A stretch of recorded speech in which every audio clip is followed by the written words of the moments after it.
സീമന്തരേഖ ഒരിക്കലുമില്ല. കാവിലെ ഉത്സവം കഴിഞ്ഞ് പിറ്റേന്ന് നമ്മൾ പ്ലാൻ ചെയ്തതുപോലെ എല്ലാം നടക്കണം. ആരും സംശയിക്കാത്ത രീതിയിൽ, ആരും പ്രതീക്ഷിക്കാത്ത സമയത്ത്. ഇത്തവണ ഒരു പിഴവ് പോലും സംഭവിക്കാൻ പാടില്ല. ഇനി പിന്നോട്ട് പോകാൻ എനിക്ക് മനസ്സില്ല. ഗിരിയുടെ ശബ്ദം കൂടുതൽ ഗൗരവമായി. ആലേഖ, ഇത് കഴിഞ്ഞാൽ പിന്നെ തിരികെ പോകാൻ കഴിയാത്ത വഴിയാകും. ഒരിക്കൽ തുടങ്ങിയാൽ അവസാനിപ്പിക്കാതെ നിർത്താനും പറ്റില്ല. അതൊക്കെ ആലോചിച്ചിട്ടാണോ നീ പറയുന്നത്? അവളുടെ ചുണ്ടിൽ മങ്ങിയൊരു പുഞ്ചിരി വിരിഞ്ഞു. പക്ഷേ ആ ചിരിയിൽ സന്തോഷമുണ്ടായിരുന്നില്ല. തിരികെ പോകാൻ എനിക്ക് എന്താണ് ബാക്കിയുള്ളത് ഗിരി? ചില കണക്കുകൾ ജീവിതത്തിൽ എത്ര വൈകിയാലും ഒരു നാൾ തീർക്കേണ്ടി വരും. ഞാനിപ്പോൾ നിന്നെ വിളിച്ചത് അഭിപ്രായം ചോദിക്കാനല്ല, എല്ലാം ഓർമ്മിപ്പിക്കാനാണ്. അത്രമാത്രം. പുറത്ത് വീണ്ടും കുറച്ചുനേരം നിശബ്ദത പടർന്നു. ഒടുവിൽ ഗിരി പതുക്കെ പറഞ്ഞു, ശരി, ഞാനെല്ലാം തയ്യാറാക്കി വെക്കാം. ഇത്തവണ ഒരു പിഴവും സംഭവിക്കില്ല. സംഭവിക്കാനും പാടില്ല. കാരണം ഇത്തവണ നമ്മൾക്ക് ഒരു അവസരമേ ഉള്ളൂ. അത്രയും പറഞ്ഞ് ആലേഖ കോൾ അവസാനിപ്പിച്ചു. ഫോൺ പതുക്കെ മേശപ്പുറത്ത് വെച്ച ശേഷം അവൾ കണ്ണുകൾ അടച്ച് നിശബ്ദമായി നിന്നു. പുറത്തുള്ള ഇരുട്ട് പതിയെ കനക്കുകയായിരുന്നു. അതുപോലെ തന്നെ അവളുടെ മനസ്സിലും ആരും അറിയാത്ത ഒരു പുതിയ നീക്കം രൂപം കൊള്ളുകയായിരുന്നു. ഉത്സവത്തിന്റെ അവസാന ദിവസത്തിലേക്ക് തിരുച്ചുര ഗ്രാമം പ്രവേശിക്കുകയാണ്. ഭാഗ്യ കണ്ണാടിയുടെ മുൻപിൽ നിന്ന് മുടി മെടഞ്ഞു നിൽക്കുകയായിരുന്നു. പിന്നിൽ കട്ടിലിരുന്ന് അവളെ തന്നെ നോക്കിക്കൊണ്ടിരുന്ന സാഗറിന്റെ കണ്ണുകളിൽ സന്തോഷം നിറഞ്ഞിരുന്നു. പക്ഷേ അതിനിടയിൽ എവിടെയോ ഒരു ചെറിയ അസ്വസ്ഥത കൂടിക്കയറി. ഭാഗ്യ തിരിഞ്ഞു നോക്കി. ഏട്ടാ, ഞാൻ റെഡിയായി, എങ്ങനെയുണ്ട്? അവൾ ചോദിച്ച ആ ചോദ്യം കേട്ടതും സാഗർ ഒരു നിമിഷം ഒന്നും പറഞ്ഞില്ല. അവളെ നോക്കിയ അവന്റെ കണ്ണുകളിൽ തന്നെ മറുപടി പറഞ്ഞുകൊണ്ടിരുന്നു. അവൻ മെല്ലെ എഴുന്നേറ്റ് അവളുടെ അടുത്തേക്ക് നടന്നു വന്നു. വളരെ അടുത്തെത്തി നിന്നു. നീ ഇങ്ങനെ ഒരുങ്ങുമ്പോൾ എനിക്ക് വാക്കുകൾ കിട്ടുന്നില്ല ഭാഗ്യേ. അവൻ ചെറുതായി പുഞ്ചിരിച്ചു. നീ എന്റെ ജീവിതത്തിൽ വന്നതുപോലും എനിക്കിപ്പോഴും വിശ്വസിക്കാൻ പറ്റുന്നില്ല. ഭാഗ്യയുടെ മുഖം നാണം കൊണ്ട് താഴ്ന്നു. ഏട്ടാ, ഇങ്ങനെ പറയണ്ട, എനിക്ക് നാണം വരുന്നു. അവൻ അവൾ താടി മെല്ലെ ഉയർത്തി. നാണം വരുന്നത് നല്ലതാണ്, പക്ഷേ ഇന്ന് നിന്നെ എല്ലാവരെയും കാണിക്കണം എന്റെ ഭാഗ്യേ. അവളുടെ കണ്ണുകൾ ഒരു നിമിഷം തിളങ്ങി. പോവായിട്ടാ. പുറത്ത് രാത്രിയുടെ തണുപ്പ് പതിഞ്ഞിരുന്നു. ദൂരെയായി ക്ഷേത്രത്തിന്റെ വിളക്കുകൾ മിന്നിമറഞ്ഞു. ഉത്സവത്തിന്റെ ശബ്ദം പതിയെ അടുത്തേക്ക് ഒഴുകിയെത്തി. ബൈക്കിൽ കയറിയപ്പോൾ ഭാഗ്യയുടെ കൈകൾ ഇത്തവണ കുറച്ച് മുറുകിയിരുന്നു. സാഗർ അതിൽ ശ്രദ്ധിച്ചു. ഇന്നും പേടിയാണോ? അവൻ ചോദിച്ചു. ഭാഗ്യ അല്പം നേരം മിണ്ടാതെ നിന്നു. ഏട്ടാ, അവിടെ. അവൾ വാക്ക് പാതിയിൽ നിർത്തി. സാഗർ അവളുടെ കൈ മെല്ലെ പിടിച്ചു. നീ എന്റെ കൂടെയല്ലേ, പിന്നെ എന്തിനാ പേടി? അവന്റെ സ്വരം ഉറച്ചതായിരുന്നു. ഭാഗ്യ പതിയെ തല കുനിച്ചു. അത് മതി എനിക്ക്. ഉത്സവ സ്ഥലത്തെത്തുമ്പോൾ ജനക്കൂട്ടം നിറഞ്ഞിരുന്നു. വിളക്കുകളുടെ വെളിച്ചം, പാട്ടുകൾ, കൊടികളുടെ നിറമെല്ലാം ചേർന്ന് ഒരു ലോകം തന്നെ മാറിയതുപോലെ. ഭാഗ്യയുടെ കണ്ണുകൾ എല്ലാം നോക്കി വിസ്മയത്തോടെ നിന്നു. ഏട്ടാ, ഇത്രയും ആളുകളോ? അവൾ ആശ്ചര്യത്തോടെ ചോദിച്ചു. ഇത് അവസാന ദിവസമല്ലേ ഭാഗ്യേ, അതുകൊണ്ടാണ് ഇത്രയും ആള്. അവൻ അവളുടെ കൈപിടിച്ച് കൂട്ടത്തിൽ കൂടെ നടന്നു. കൈവിട്ടു പോകാതിരിക്കാൻ അവൾ അവന്റെ വിരലുകളിൽ കൂടുതൽ മുറുക്കെ പിടിച്ചു. അത് കണ്ട സാഗറിന്റെ ചുണ്ടിൽ ഒരു ചെറു പുഞ്ചിരി തെളിഞ്ഞു. ഐസ്ക്രീം കടയുടെ മുന്നിൽ എത്തിയപ്പോൾ ഭാഗ്യയുടെ കണ്ണുകൾ തിളങ്ങി. അവൻ അവൾക്കായി ഐസ്ക്രീം വാങ്ങി നൽകി. ഭാഗ്യ ആദ്യമായി കഴിക്കുന്നത് പോലെ അതിന്റെ രുചി ആസ്വദിച്ചു. നല്ല രുചിയുണ്ട് ഏട്ടാ. അല്പസമയത്തിന് ശേഷം അവർ കുതിരസവാരിക്കായി പോയി. കുതിരയുടെ മുകളിൽ ഇരുന്നപ്പോൾ ഭാഗ്യ അല്പം ഭയത്തോടെ സാഗറിന്റെ കൈ പിടിച്ചു. ഏട്ടാ, താഴെ വീട്ടിലല്ലോ അല്ലേ? ഞാനുണ്ടല്ലോ. അവൻ അവളുടെ അരികിൽ കൂടുതൽ അടുത്തിരുന്നു. കുതിര മുന്നോട്ട് നീങ്ങിയപ്പോൾ കാറ്റ് അവളുടെ മുടിയിൽ പടർന്നു. ആ നിമിഷം ഭാഗ്യ കണ്ണുകൾ അടച്ചു. ഇത് സ്വപ്നം പോലെയുണ്ടേട്ടാ. നീയും ഇപ്പോൾ എന്റെ സ്വപ്ന സുന്ദരിയാണ്, അവൻ അവളുടെ ചെവിയിൽ മൃദുവായി പറഞ്ഞു. അവരെ ദൂരെ നിന്ന് ഒരാൾ ശ്രദ്ധിച്ചുകൊണ്ടിരുന്നു. കൂട്ടത്തിൽ മറഞ്ഞു നിന്ന ആ കണ്ണുകൾ ഓരോ ചലനവും സൂക്ഷ്മമായി നിരീക്ഷിച്ചു. ഭാഗ്യയുടെ പുഞ്ചിരി കണ്ടപ്പോൾ ആ കണ്ണുകളിൽ ഒരു തീ പടർന്നു. ഇവളാണ് എന്റെ വഴിയിലെ തടസ്സം. ഉത്സവത്തിന് തിരക്കിനിടയിൽ സാഗർ ഭാഗ്യയുടെ കൈ പിടിച്ച് മുന്നോട്ട് നടന്നു. ഇവിടെ കുറച്ചുകൂടി നടക്കാം, പിന്നെ വീട്ടിലേക്ക് പോവാം, അവൻ പറഞ്ഞു. ഭാഗ്യ സമ്മതിച്ചു തലയാട്ടി. പക്ഷെ അവളുടെ കണ്ണുകൾ എവിടെയോ ഒന്ന് അസ്വസ്ഥമായിരുന്നു. ഏട്ടാ, എനിക്കൊരു പേടി പോലെ, അവൾ പതുക്കെ പറഞ്ഞു. എന്തിന്? അവൻ ചോദിച്ചു. ഇവിടെ ആരോ നമ്മളെ നോക്കുന്നത് പോലെ. അവളുടെ വാക്കുകൾ കേട്ടതും സാഗർ ചുറ്റും നോക്കി. ഇവിടെ ആയിരക്കണക്കിന് ആളുകളുണ്ട് ഭാഗ്യേ, അതുകൊണ്ടാവും തോന്നുന്നത്. അവൻ അവളെ ആശ്വസിപ്പിച്ചു. പക്ഷേ അവളുടെ മനസ്സ് ശാന്തമായില്ല. അവിടെ നിന്ന് അല്പം ദൂരെ ഒരു ഇരുണ്ട കോണിൽ നിന്ന് ഒരാൾ ഫോൺ എടുത്തു. അവരെ കണ്ടു. മറുവശത്ത് ശബ്ദം. എവിടെയാ? ഉത്സവത്തിൽ. ഒരുമിച്ചാണ് നടക്കുന്നത്. ഒരു നിമിഷം നിശബ്ദത. ഒന്നും ചെയ്യണ്ട, ഇപ്പൊ നോക്കി നിൽക്കുക മാത്രം ചെയ്യ്. ആ ഫോൺ കട്ടായി. ഭാഗ്യ ഐസ്ക്രീം കയ്യിൽ പിടിച്ചു നിന്നു. ഏട്ടാ, നമുക്ക് വീട്ടിലേക്ക് പോകാമോ? അവൾ ചോദിച്ചു. ഇത്രയും പെട്ടെന്നോ? ആ, അറിയില്ല, മനസ്സിനൊരു അസ്വസ്ഥത. അവൻ അവളെ നോക്കി. ശരി, പോവാം. അവൻ അവളുടെ കൈ പിടിച്ച് കൂട്ടത്തിൽ നിന്ന് തിരിഞ്ഞു. അവർക്കറിയില്ലായിരുന്നു ആ ഉത്സവത്തിന്റെ വെളിച്ചത്തിനകത്ത് ഇരുട്ട് പതുങ്ങിയിരിക്കുന്നു എന്ന്. ഉത്സവം വിട്ട് അവർ തിരികെ വീട്ടിലേക്ക് പോകുന്ന വഴിയിൽ കാറ്റ് പതിവിലും തണുത്തതായിരുന്നു. ദൂരെയായി പാടകൾക്കുമേൽ മിന്നുന്ന വിളക്കുകൾ പിന്നിലേക്ക് മാറിക്കൊണ്ടിരുന്നു. ബൈക്കിന്റെ പിന്നിലിരുന്ന ഭാഗ്യയുടെ കൈകൾ ഇത്തവണ കൂടുതൽ മുറുകിയിരുന്നു. അവളുടെ മനസ്സിലെ അസ്വസ്ഥത കുറയുന്നില്ല. സാഗർ അത് ശ്രദ്ധിച്ചിരുന്നു. ഭാഗ്യേ, ഇനിയും ആ പേടിയാണോ? അവൻ ചോദിച്ചു. ഭാഗ്യ ഒരു നിമിഷം മിണ്ടാതെ നിന്നു. പിന്നെ മെല്ലെ പറഞ്ഞു. ഏട്ടാ, എനിക്കറിയില്ല, പക്ഷെ ആരോ നമ്മളെ പിന്തുടരുന്നത് പോലെ തോന്നുന്നു. അവൻ അല്പം ചിരിച്ചു. നീ ഇതൊക്കെ അധികം ആലോചിക്കേണ്ട. ഉത്സവത്തിന്റെ തിരക്കിന്റെ ഇമ്പാക്റ്റ് ആയിരിക്കും. പക്ഷേ അവൾ അല്ല എന്ന് തലകുലുക്കി. ഇല്ല ഏട്ടാ, ഞാൻ ഉറപ്പാ പറയുന്നത്, ആരോ ഉണ്ടായിരുന്നു. അവളുടെ ശബ്ദത്തിൽ ഒരു വിറയലുണ്ടായിരുന്നു. അത് കേട്ടതും സാഗർ ബൈക്ക് കുറച്ച് വേഗത കുറച്ചു. അവൻ അവളുടെ കൈ മെല്ലെ പിടിച്ചു. എന്തായാലും നീ പേടിക്കണ്ട, ഞാനുണ്ടല്ലോ. അവൻ ശബ്ദം കേട്ടപ്പോൾ ഭാഗ്യ കുറച്ച് ശാന്തമായി. അതേസമയം ഉത്സവക്കൂട്ടത്തിന്റെ അറ്റത്തായി ഇരുണ്ട ഷേഡിൽ ഒരു കാർ പതിയെ നീങ്ങിക്കൊണ്ടിരുന്നു. കാറിന്റെ ഉള്ളിലിരുന്ന ആളിന്റെ കണ്ണുകൾ ബൈക്കിന്റെ പിന്നാലെ പോകുന്ന സാഗർ ഭാഗ്യയെ വിട്ടുമാറിയിരുന്നില്ല. ബോസ് പറഞ്ഞതുപോലെ തന്നെ അവൾ അവനോടൊപ്പം തന്നെയുണ്ട്, ഡ്രൈവർ ശബ്ദം താഴ്ത്തി പറഞ്ഞു. പിന്നിലിരുന്ന ആളിന്റെ ചുണ്ടിൽ ഒരു കഠിനമായ ചിരി തെളിഞ്ഞു. നന്നായി, ഇപ്പോൾ ഒന്നും ചെയ്യണ്ട, അവരുടെ സന്തോഷം കുറച്ചുകൂടി നീണ്ടു നിൽക്കട്ടെ. അവൻ പതിയെ ജനലിലൂടെ പുറത്തേക്ക് നോക്കി. വേദന കൂടുമ്പോഴാണ് ഈ കളിക്ക് രസം വരുന്നത്. വീട്ടിലെത്തിയപ്പോൾ സമയം വൈകിയിരുന്നു. ഭാഗ്യ വേഗം കയറി കുളിക്കാൻ പോയി. അവളുടെ മുഖത്ത് ഇപ്പോഴും അല്പം അസ്വസ്ഥത.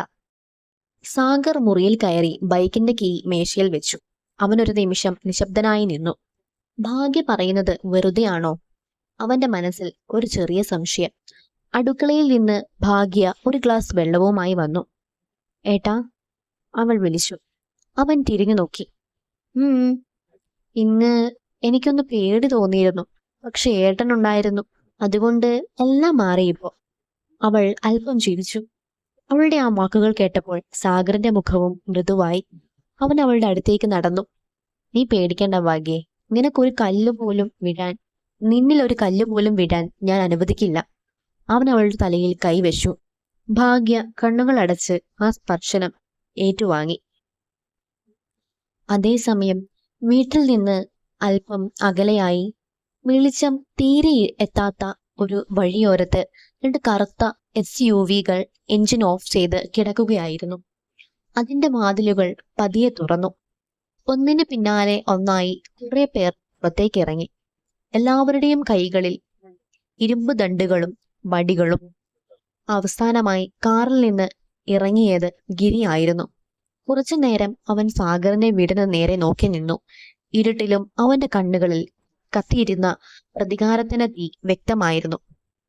ചേട്ടാ, കൂടെയുണ്ടായിരുന്ന ഒരാൾ പതിയെ വിളിച്ചു. ഗിരി അവന്റെ നേരെ തിരിഞ്ഞു. എല്ലാവരും തയ്യാറാണോ? ആണ് ചേട്ടാ, വീടിന് ചുറ്റും ആളുകളെ നിർത്തിയിട്ടുണ്ട്.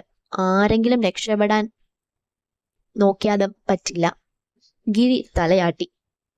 ഓർത്തു വെച്ചോ, എനിക്ക് വേണ്ടത് സാഗറിന്റെ ജീവനല്ല, അവൻ ജീവനോടെ വേണം. പക്ഷെ അവന്റെ കൺമുൻപിൽ നിന്ന് അവന്റെ ലോകം ഞാൻ എടുത്തുകൊണ്ടു പോകും.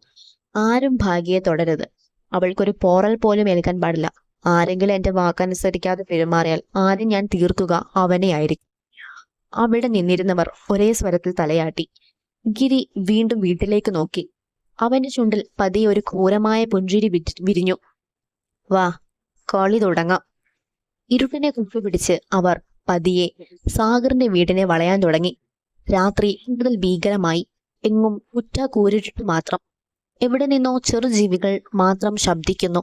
ആകാശത്ത് മേഘങ്ങൾ നിറഞ്ഞുകൊണ്ട് നിലാവിന്റെ വെളിച്ചം പോലും ഭൂമിയിലെത്താൻ മടിക്കുന്നത് പോലെ തോന്നി. വീടിന്റെ ചുറ്റുമുണ്ടായിരുന്ന മരങ്ങൾ കാറ്റിലാടുമ്പോൾ അവയുടെ നീളകൾ ചുമരുകളിലൂടെ എഴഞ്ഞു നീങ്ങുന്ന കറുത്ത രൂപങ്ങളെ പോലെ തോന്നുന്നുണ്ടായിരുന്നു. മുറിക്കുള്ളിൽ ഭാഗ്യ കട്ടിലിൽ ഇരിക്കുകയായിരുന്നു. സാഗർ വാതിലും ജനങ്ങളും ഒന്ന് പരിശോധിച്ച ശേഷം അകത്തേക്ക് വന്നു. എന്താ ഏട്ടാ? അവൾ സംശയത്തോടെ ചോദിച്ചു. വെറുതെ വാതിൽ പൂട്ടിയൊന്ന് നോക്കിയതാ. അവന്റെ മറുപടി കേട്ടിട്ട് ഭാഗ്യ അവനെ തന്നെ നോക്കിയിരുന്നു. അവളുടെ മുഖത്തെ പരിഭ്രമം കണ്ടതും സാഗർ അവളുടെ അടുത്തിരുന്ന് അവളുടെ കൈകൾ തന്റെ കൈകൾക്കുള്ളിൽ ഓർത്തു പിടിച്ചു. ഒന്നുമില്ല പെണ്ണേ, മനസ്സ് കുറച്ച് അസ്വസ്ഥമാണ്. ഒന്നുറങ്ങി നാളെ രാവിലെ എഴുന്നേറ്റാൽ ഇതൊക്കെ മാറും. അവന്റെ വാക്ക് കേട്ടപ്പോൾ അവൾ മെല്ലെ പുഞ്ചിരിച്ചു. എന്നാ കിടക്കാം. നാളെ നമുക്ക് ജോലിക്ക് പോകണ്ടേ? അതെ, പോണം. അവൾ കട്ടിലിലേക്ക് കിടന്നെങ്കിലും സാഗർ ലൈറ്റ് ഓഫ് ചെയ്തില്ല. ലൈറ്റ് അടയ്ക്കുന്നില്ലേ? കുറച്ചു കഴിഞ്ഞ് കിടത്താം. എനിക്ക് ഈ കുഞ്ഞുമുഖം കണ്ടോണ്ട് കിടക്കാൻ തോന്നും. ഭാഗ്യയുടെ ചുണ്ടുകൾ നാണത്താൽ വിടർന്നു. അവൾ കട്ടിലിലേക്ക് ചെരിഞ്ഞു കിടന്ന് അവനോട് ചേർന്ന്. കുറച്ചു കഴിഞ്ഞ് അവളുടെ കണ്ണുകൾ പതിയെ അടഞ്ഞു തുടങ്ങി. എന്നാൽ സാഗർ മാത്രം ഉറങ്ങിയില്ല. ജനലിലൂടെ പുറത്തേക്ക് നോക്കുമ്പോൾ എന്തോ ഒരു അനക്കമുണ്ടായതുപോലെ അവന് തോന്നി. ഒരു നിമിഷം അവൻ ശ്വാസം പോലും അടക്കി പിടിച്ചു നിന്നു. അവൻ വീണ്ടും നോക്കി. ഒന്നുമില്ല. തോന്നിയതായിരിക്കും, അവൻ മനസ്സിൽ പറഞ്ഞു. പക്ഷെ അതേ നിമിഷം വീടിന് പിന്നിലെ തെങ്ങിൻ തോട്ടത്തിലൂടെ കുറെ നിഴലുകൾ ശബ്ദമുണ്ടാക്കാതെ നീങ്ങുകയായിരുന്നു. ഗിരിയുടെ ആളുകൾ. ഒരാൾ വീടിന്റെ പിന്നിലെ വാതിൽക്കൽ നീങ്ങി. മറ്റൊരാൾ ജനലുകൾക്ക് അടുത്തായി പതുങ്ങിയിരുന്നു. ബാക്കിയുള്ളവർ വീടിനെ വളഞ്ഞു. ഗിരി മാത്രം മുറ്റത്തിന്റെ അരികിൽ വീൽ ചെയറിൽ ഇരുന്നു കൊണ്ട് വീടിനുള്ളിലെ വെളിച്ചത്തിലേക്ക് നോക്കുകയായിരുന്നു. എല്ലാവരും കൃത്യസ്ഥാനത്തല്ലേ? അവർക്ക് ഓടി രക്ഷപ്പെടാനോ ഒളിക്കാനോ യാതൊരു ചാൻസും കൊടുക്കരുത്. അവൻ ശബ്ദം താഴ്ത്തി ചോദിച്ചു. ആണ് ചേട്ടാ, പുറത്തേക്ക് ഇറങ്ങാൻ ഒരു വഴിയില്ല. കൂട്ടാളിയുടെ മറുപടി കേട്ടതും ഗിരി തലയാട്ടി. ഞാൻ അകത്തേക്ക് കയറുന്നതുവരെ ആരും അനങ്ങരുത്. രാജൻ മാത്രം എന്റെ കൂടെ നിന്നാ മതി. സാഗർ എത്ര ശക്തനാണെന്ന് എനിക്കറിയാം. ഒറ്റയ്ക്ക് അവന്റെ മുന്നിലേക്ക് ചാടരുത്. ആദ്യം അവനെ തളയ്ക്കണം. അപ്പോ ഭാഗ്യയെ? രാജൻ ചോദിച്ചു. ഞാൻ പറഞ്ഞത് മറക്കണ്ട. അവളെ ആരും ഉപദ്രവിക്കരുത്. അവൾ ജീവനോടെയും സുരക്ഷിതയായും വേണം. അവളെ തൊടാനുള്ള അവകാശം പോലും നിങ്ങൾക്കില്ല. മനസ്സിലായോ? മനസ്സിലായി ചേട്ടാ, മഹേഷ് പറഞ്ഞു. ഗിരിയുടെ മുഖം വീണ്ടും കഠിനമായി. ഇന്ന് രാത്രി സാഗറിന്റെ ജീവിതം രണ്ടായി പിളരാൻ പോവുകയാണ്. അതേസമയം വീടിനുള്ളിൽ സാഗർ പെട്ടെന്ന് എന്തോ കേട്ടതുപോലെ തലയുയർത്തി വീടിന്റെ പിന്നിൽ എന്തോ വീണതുപോലെ ഒരു ശബ്ദം. ഭാഗ്യ ഞെട്ടി എഴുന്നേറ്റു. ഏട്ടാ, എന്തോ ശബ്ദം കേട്ടല്ലോ. സാഗർ അവളെ നോക്കി. നീ ഇവിടെ തന്നെ ഇരിക്കെ. ഏട്ടാ. അവളുടെ ഉള്ളിൽ ഭയം ഉരുണ്ടുകൂടി. ഞാനൊന്ന് നോക്കിയിട്ട് വരാം. അവൻ ചുമരിൽ ചാരി വെച്ചിരുന്ന കട്ടിയുള്ള ഇരുമ്പുവടി കയ്യിലെടുത്തു. വാതിലിനരികിലെത്തി ഒരു നിമിഷം കാതോർത്ത് നിന്നു. പുറത്ത് വീണ്ടും നിശബ്ദത. വാതിലിന്റെ കുറ്റി പതിയെ തുറക്കാൻ കൈനീട്ടിയതും ഒരു ഭയങ്കര ശബ്ദത്തോടെ മുൻവാതിൽ അകത്തേക്ക് തകർന്നു വീണു. മരകഷ്ണങ്ങൾ നിലത്തേക്ക് ചിതറിത്തെറിച്ചു. പൊടി ആ മുറിയാകെ ഉയർന്നു. ആ പൊടിക്കിടയിലൂടെ മുഖത്ത് ക്രൂരമായ ചിരിയുമായി ഗിരി തന്റെ വീൽചെയർ ഉരുട്ടി പതിയെ അകത്തേക്ക് കയറി. അവന്റെ പിന്നിലായി ഇരുമ്പ് ദണ്ടുകളുമായി ഒരു പറ്റം ആളുകളും. മുറിയുടെ കതക് തുറന്ന ആ ഒരു നിമിഷം സാഗറും ഗിരിയും പരസ്പരം കണ്ണിൽ കണ്ണ് നോക്കി നിന്നു. മുഖത്ത് വിജയഭാവത്തോടെ ഗിരിയുടെ മുഖം കണ്ടതും സാഗറിന്റെ മുഖം വലിഞ്ഞു മുറുകി. തകർന്നു വീണ വാതിലിന്റെ മരകഷ്ണങ്ങൾ നിലത്താകെ ചിതറിക്കിടക്കുന്നു. ആ പൊടിക്കിടയിലൂടെ ഗിരിയുടെ രൂപം കൂടുതൽ വ്യക്തമായി. അവന്റെ പിന്നിൽ ഇരുമ്പ് ദണ്ടുകളും മരവടികളും കയ്യിലേന്തിയ കുറെ ആളുകൾ. പിന്നീട് സാഗർ ഒരു നിമിഷം പോലും പതറിയില്ല. ഇരുമ്പുവടി കയ്യിൽ മുറുകെ പിടിച്ചുകൊണ്ട് അവൻ പറഞ്ഞു. ഇത്രയും ആളുകളെ കൂട്ടി രാത്രിയുടെ മറവിൽ വീട്ടിൽ കയറിയത് എന്തിനാ ഗിരി? ഒറ്റയ്ക്ക് നേരിടാനുള്ള ധൈര്യം നഷ്ടമായോ? അവന്റെ ശബ്ദം കേട്ടതും തീർത്തും ശാന്തമായിരുന്നെങ്കിലും അതിനുള്ളിൽ വെല്ലുവിളി വ്യക്തമായിരുന്നു. ഗിരിയുടെ ചുണ്ടിൽ പരിഹാസച്ചിരി വിരിഞ്ഞു. ധൈര്യം തെളിയിക്കാനല്ല സാഗറെ, നിന്നെ തോൽപ്പിക്കാനാണ് ഞാൻ വന്നത്. ശരിയാ, എനിക്ക് കുറച്ച് ധൈര്യം കുറവാ. പക്ഷെ സാഗറെ, ഇന്ന് നീ എന്റെ മുൻപിൽ തോറ്റു തന്നാൽ നിനക്ക് സംഭവിക്കാൻ പോകുന്ന ദുരന്തങ്ങളുടെ ആഴം കുറയും. ജയിക്കുകയാണ് എനിക്ക് വേണ്ടത്. അതിന് ഏത് വഴിയാണെങ്കിലും ഞാൻ തിരഞ്ഞെടുക്കും. ഹ്, ജയിക്കാനാണോ വന്നത്, അതോ തോറ്റവനെ പോലെ പ്രതികാരം ചെയ്യാനോ? സാഗർ ഒരു പടി മുന്നോട്ട് വന്നു. ആ ചോദ്യം ഗിരിയുടെ മുഖത്തെ പുഞ്ചിരി മായച്ചു. ആ രാത്രി നീ എന്റെ മുന്നിൽ വെച്ച് എന്റെ ജീവിതം തകർത്തു. ഇന്ന് അത് തന്നെയാണ് ഞാൻ നിനക്ക് തിരികെ തരാൻ വന്നിരിക്കുന്നത്. ഇതെല്ലാം കേട്ട് ഭയന്നു പോയ ഭാഗ്യ സാഗറിന്റെ പിന്നിലേക്ക് ഓടി വന്നു. അവളുടെ കൈ അറിയാതെ അവന്റെ തോളിൽ മുറുകെ പിടിച്ചു. ഏട്ടാ. അവളുടെ ശബ്ദം വിറച്ചിരുന്നു. സാഗർ അവളെ ഒന്ന് തിരിഞ്ഞു നോക്കി. ആ കണ്ണുകളിൽ ഭയമല്ല, അവളെ ആശ്വസിപ്പിക്കാനുള്ള ശ്രമമായിരുന്നു. ഭാഗ്യേ, എന്ത് സംഭവിച്ചാലും എന്റെ അടുത്തു നിന്ന് മാറരുത്. നിനക്കൊന്നും സംഭവിക്കില്ല. അവൾ കണ്ണുനീർ നിറഞ്ഞ കണ്ണുകളോടെ തലയാട്ടി. ഗിരിയുടെ നോട്ടം ഭാഗ്യയിലേക്ക് നീണ്ടു. ഒരു നിമിഷം അവൻ അവളെ സൂക്ഷിച്ചു നോക്കി. പിന്നെ വീണ്ടും സാഗറിലേക്ക് കണ്ണുകൾ തിരിച്ചു. നീ ഭാഗ്യവാനാണ് സാഗർ. നിനക്കു വേണ്ടി ജീവൻ വരെ കൊടുക്കാൻ തയ്യാറായ ഒരാളെ കിട്ടിയിട്ടുണ്ടല്ലോ. സാഗർ പല്ലുകൾ കടിച്ചു. ഗിരി. സാഗറിന്റെ ശബ്ദം കടുത്തു. എന്താണ് നിന്റെ ഉദ്ദേശം? ഗിരി മെല്ലെ കൈകൾ പിന്നിലേക്ക് കെട്ടി. നിന്നെ കൊല്ലാൻ എനിക്ക് ആഗ്രഹമുണ്ടായിരുന്നെങ്കിൽ ഇത്രയും സംസാരിച്ച സമയം കളയിലായിരുന്നു. മരണം വളരെ ചെറിയ ശിക്ഷയാണ് സാഗർ. എനിക്ക് വേണ്ടത് അതിലും വലുതാണ്. സാഗർ ഒന്നും മിണ്ടിയില്ല. ഗിരി അവന്റെ കണ്ണുകളിലേക്ക് തന്നെ നോക്കി തുടർന്നു. നീ ജീവനോടെ ഇരിക്കണം. ഓരോ ശ്വാസവും എടുക്കുമ്പോഴും നെഞ്ചു പൊട്ടുന്ന വേദന എന്താണെന്ന് നീ അറിയണം. സ്വന്തം കൺമുൻപിൽ എല്ലാം നഷ്ടപ്പെടുന്നതിന്റെ വേദന നീ അനുഭവിക്കണം. അത് കേട്ടതും സാഗറിന്റെ നെഞ്ചിലൂടെ ഒരു മിന്നൽ പാഞ്ഞു പോയതുപോലെ തോന്നി. അവൻ ഒരു നിമിഷം പോലും വൈകാതെ ഭാഗ്യയെ തന്റെ പിന്നിലേക്ക് മാറ്റി നിർത്തി. ഭാഗ്യേ, നമുക്കുള്ളിലേക്ക് പോ. വാതിലടച്ച് പുറത്തേക്ക് ഇറങ്ങരുത്. ഇല്ല ഏട്ടാ, ഞാൻ പോവില്ല. അവൾ കരച്ചിലോടെ അവൻ ഷർട്ടിൽ മുറുകെ പിടിച്ചു. ഞാൻ പറഞ്ഞത് കേൾക്ക്. ഇല്ല, ഏട്ടനെ ഒറ്റയ്ക്കാക്കി ഞാൻ എങ്ങോട്ടും പോവില്ല. അവളുടെ കണ്ണുകളിൽ ഭയം നിറഞ്ഞൊഴുകുകയായിരുന്നു. ആ കാഴ്ച കണ്ട് ഗിരി പുച്ഛത്തോടെ ചിരിച്ചു. കണ്ടോ സാഗർ, അവൾക്ക് നിന്നിലുള്ള വിശ്വാസം. ആ വിശ്വാസം തകരുമ്പോൾ നിന്റെ അവസ്ഥ എന്തായിരിക്കുമെന്ന് എനിക്ക് കാണണം. മിണ്ടാതിരിക്കടാ നായേ. സാഗർ അലറി. അടുത്ത നിമിഷം അവൻ മിന്നൽ വേഗത്തിൽ മുന്നോട്ട് കുതിച്ചു. കയ്യിലിരുന്ന ഇരുമ്പ് വടി വായുവിൽ പാഞ്ഞെത്തി. ഗിരി വീൽ ചെയറിന്റെ ചക്രം ഉരുട്ടി ഒഴിഞ്ഞുമാറിയെങ്കിലും അവന്റെ പിന്നിൽ നിന്ന് ഒരാളുടെ തോളിൽ ആ വടി ശക്തിയായി പതിച്ചു. ആ! അയാൾ നിലവിളിച്ചുകൊണ്ട് നിലത്തേക്ക് വീണു. അതോടെ ഗിരിയുടെ ആളുകൾ ഒരുമിച്ച് സാഗറിന്റെ നേരെ ചാടി. ഒരു നിമിഷം കൊണ്ട് ആ വീട് അടിയും നിലവിളിയും ശബ്ദങ്ങളും കൊണ്ട് നിറഞ്ഞു. വീടിനുള്ളിൽ പൊടിയും ചോരയുടെ മണവും കലർന്നു. മറഞ്ഞു കിടക്കുന്ന കസേരകളും ചിതറിക്കിടക്കുന്ന പാത്രങ്ങളും പൊട്ടിയ വാതിലിന്റെ മരക്കഷ്ണങ്ങളും ആ വീടിനുള്ളിൽ ഏതാനും നിമിഷങ്ങൾക്കുള്ളിൽ നടന്ന സംഘർഷത്തിന്റെ തീവ്രത വിളിച്ചു പറയുന്നുണ്ടായിരുന്നു. സാഗറിന്റെ നെഞ്ച് അതിവേഗത്തിൽ ഉയർന്നു താഴുകയായിരുന്നു. നെറ്റിലൂടെ ഒഴുകിയ ചോര കണ്ണിലേക്ക് ഇറങ്ങുന്നുണ്ടായിരുന്നെങ്കിലും അത് തുടയ്ക്കാൻ പോലും അവൻ നിന്നില്ല. അവന്റെ കണ്ണുകളിൽ കത്തിയിരുന്നത് ഒരേ ഒരു വികാരമായിരുന്നു: ഭാഗ്യയെ രക്ഷിക്കണം.